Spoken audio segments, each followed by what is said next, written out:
Sir ಈ ಥರ ಮೂವಿನ ನೀವು ಫೋನಲ್ಲಿ ನೋಡಿ ಟಿ ವಿಯಲ್ಲಿ ನೋಡಿ ಥಿಯೇಟ್ರಲ್ಲಿ ನೋಡೋದು ಎಕ್ಸ್ಪೀರಿಯೆನ್ಸ್ ಚಂದ. ಆ್ಯಕ್ಚುಲಿ ನಾನು ಬಂದುಬಿಟ್ಟು ಈ ಮೂವಿ ನೋಡೇ ಇಲ್ಲ, ನಾನು ಓಪನಾಗಿ ಹೇಳ್ತೀನಿ. ಫೋನಲ್ಲಾಗಲಿ ಟಿ ವಿಯಲ್ಲಾಗಲಿ ನೋಡೇ ಇಲ್ಲ ನಾನು. ಥಿಯೇಟ್ರಲ್ಲಿ ಫಸ್ಟ್ ಟೈಮ್ ಎಕ್ಸ್ಪೀರಿಯೆನ್ಸ್ ಮಾಡಿದ್ದೀನಿ. ನೆಕ್ಸ್ಟ್ ಲೆವೆಲ್ ಆ್ಯಕ್ಟಿಂಗ್ ಅಂತೂ ಬರೀ ಕೇಳಿದ್ದೆ, ನೋಡ್ಬಿಟ್ಟಂತೂ ಇನ್ನೂ ಕಳೆದೋಗ್ಬಿಟ್ಟಿದ್ದೀವಿ ಬಾಸ್ ಬಗ್ಗೆ. ಈಗ ಮಾಮೂಲಿ ಅಭಿಮಾನಿಗಳು ಕೂಡ ಅಷ್ಟೇ ತುಂಬ ಜನ ಬರ್ತಿದ್ರು. 23 ವರ್ಷದ ನಂತರ ರಿಲೀಸ್ ಆದರೂ ಕೂಡ ಇಷ್ಟು ಅಭಿಮಾನಿಗಳು ಇನ್ನು ನಾಳೆ ನಾಡಿದ್ದೆಲ್ಲ ಏನು ಅನ್ನಿಸ್ತಾ ಇದೆ ಸರ್? ಅದು ನಮ್ಮ ಬಾಸ್ಗಿರೋ ಕ್ರೇಜು ಸರ್. ಅದು ಕ್ರೇಜ್ನ ಅಳ್ಸೋಕ್ಕಾಗಲ್ಲ, ಏನೂ ಮಾಡೋಕ್ಕಾಗಲ್ಲ. ಅದು ಕ್ರೇಜ್. ಅವಾಗ ಬೇಜಾರಾಗುತ್ತೆ.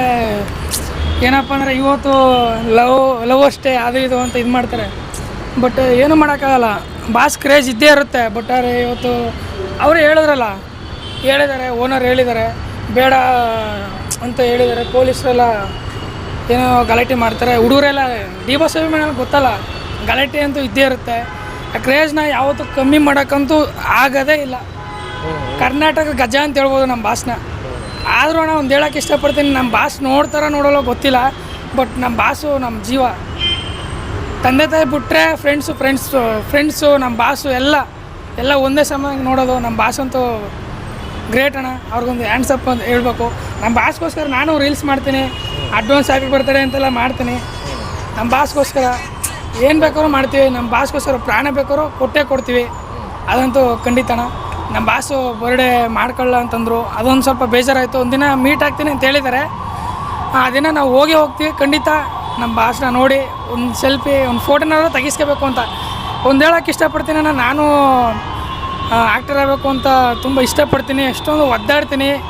ಮೊದಲೆಲ್ಲ ಇರಲಿಲ್ಲ ಹುಚ್ಚು, ಬಟ್ ಆದರೆ ಇದೊಂದು ರೀಲ್ಸ್ ಮಾಡಿ ಏನೋ ಒಟ್ಟಿನಲ್ಲಿ ಒಂದು ಹುಚ್ಚು ಬಂದ್ಬಿಟ್ಟೈತೆ. ಬಟ್ ಆದರೆ ನಂಗೊಂದು ಆ ಚಾನ್ಸ್ ಸಿಗುತ್ತೋ ಇಲ್ವೋ ಗೊತ್ತಿಲ್ಲ. ಬಟ್ ಆದರೆ ನಮ್ಮ ಬಾಸು ಮೂವಿಲಿ ನಮ್ಮ ಬಾಸ್ ಕಾಲಕ್ಕೆ ಸೂನಾರು ವರ್ಷ ಕ್ಯಾರೆಕ್ಟ್ರ್ ಕೊಟ್ಟರು ನಾನು ಮಾಡೇ ಮಾಡ್ತೀನಿ. ನಮ್ಮ ಬಾಸ್ ನೋಡ್ತಾರೋ ಇಲ್ವೋ ಗೊತ್ತಿಲ್ಲ. ಒಟ್ಟಿನಲ್ಲಿ ತುಂಬ ಇಷ್ಟ ನಮ್ಮ ಬಾಸ್ ಅಂದರೆ. I love you D boss. ಈ ಸತಿ ನಮ್ಮ ಬಾಸ್ ಸೆಲೆಬ್ರಿಟೀಸಿಗೆ ಏನು ಹೇಳ್ತಾ ಇರೋದಂದರೆ, ಬರ್ತಡೇ ಮಾಡ್ಕೊತಾ ಇಲ್ಲ ಅಂತ ಯಾರು ಬೇಜಾರು ಮಾಡ್ಕೊಳಕ್ಕೆ ಹೋಗಬೇಡಿ. ಅವರು ಹುಷಾರಾಗಿ ಬೇಗ ಬರಲಿ. ಮತ್ತು ಬಾಸ್ ಸೆಲೆಬ್ರಿಟೀಸಿಗೆ ನಮ್ಮ ಬಾಸ್ಗೋಸ್ಕರ ನಂದೇನು ಸ್ಪೆಷಲಪ್ಪ ಅಂದರೆ, ಇಲ್ಲಿವರೆಗೂ ಒಂದು ಕಾಯಿನ್ ಆಟು ಯಾರೂ ಮಾಡಿಲ್ಲ. ನೀವು ಎಲ್ಲರೂ ಹುಡುಕೊಂಬನ್ನಿ, ಒಂದು ಕಾಯಿನ್ ಆಟು ಮಾಡಿಲ್ಲ. ಇಂಡಿಯಾದಲ್ಲೇ ಯಾರೂ ಮಾಡಿಲ್ಲ. ಕಾಯಿನ್ ಆಟ್ ಯಾರೂ ಮಾಡಿಲ್ಲ. ಫಸ್ಟ್ ಟೈಮು ಫೆಬ್ರವರಿ 16ನೇ ತಾರೀಕು ನನ್ನ ಯೂಟ್ಯೂಬ್ ಚಾನಲಲ್ಲಿ ಪಕ್ಕಾ ರಿಲೀಸ್ ಆಗುತ್ತೆ. ಸುಮಾರು ಒಂದು 40 ಅಡಿ ಪ್ಲ್ಯಾನ್ ಹಾಕಿದ್ದೀನಿ. ದೊಡ್ಡದಾದರೂ ಆಗುತ್ತೆ. ಬರೀ ಕಾಯಿನ್ಸಿಂದನೇ ಅವ್ರ ಫೇಸ್ ಬರುತ್ತೆ. ನನ್ನ ಡ್ರಾಯಿಂಗ್ಗಳೆಲ್ಲ ನೋಡಿರ್ತೀರ ನೀವು. ಇದು ಬರ್ತಾ ಇರೋದು ನೆಕ್ಸ್ಟ್ ಲೆವೆಲು. ಏನಂದರೆ ಅದು ಆಗಲ್ಲ ಅಂದ್ಕೊಂಡಿದ್ದೆ, ಕೈ ಹಾಕಿದ್ದೀನಿ. ನಿಮ್ಮ ಸಪೋರ್ಟಿಂದ ಆಗುತ್ತೆ. ಇದೇ ನಮ್ಮ ಬಾಸ್ ಬರ್ತಾರೆ, ನಾನು ಕೊಡ್ತಾರೆ. ನಮ್ಮ ಬಾಸಿಗೆ ಚಿಕ್ಕ ಗಿಫ್ಟು ಇನ್ನೂ ದೊಡ್ಡದಿದೆ ಡೆವಿಲಿಗೆ, ಅದು ನೆಕ್ಸ್ಟ್ ಲೆವೆಲ್ ಇದೆ ಬಿಡಿ.